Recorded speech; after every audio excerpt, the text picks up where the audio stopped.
Hello, this is Father Mark. It is day 97 of the Bible in a Year. We're reading 1 Samuel chapters 3 to 5.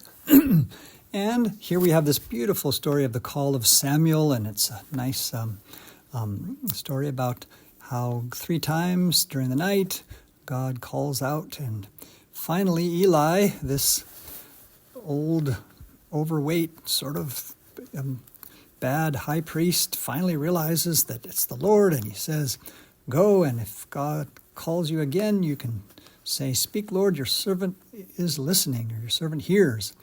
And so then Samuel goes back to sleep, and he's called again, and he says, "Speak." And the Lord tells him some stuff about Eli. Tells him that Eli and his sons are going to be punished. "I am about to punish this house forever with the iniquity which he knew, because his sons were blaspheming God." And so that was the problem with Eli.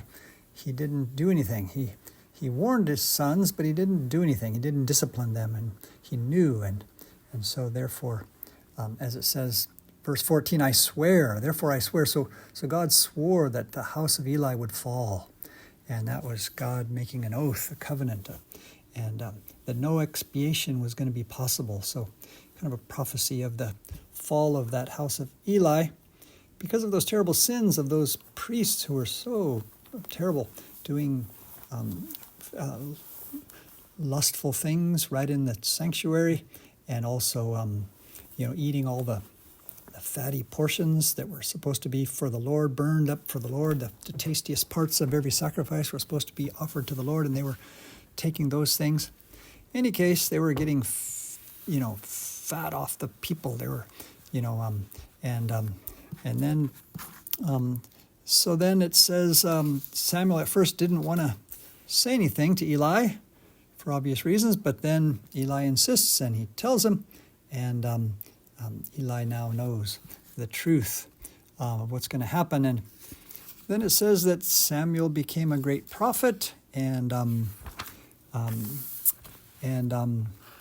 then we have the story about how the Philistines their enemies were attacking them, and they decided to get their secret weapon, which is the ark, which is kind of thought of like a God's throne or like a battle chariot, and they thought they would use it as a secret weapon and bring it out there, and they shouted, and everybody thought that this was going to be a great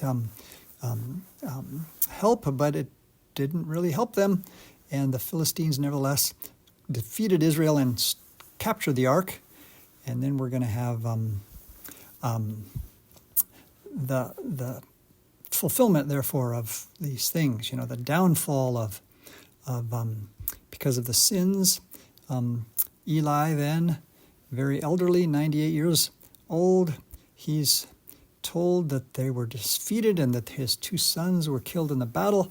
And he falls over backwards, it seems like, and he breaks his neck, as it says in verse 18, for he was old and heavy. So this overweight high priest meets his end and punished for his failure to be a good fatherly priest figure for Israel.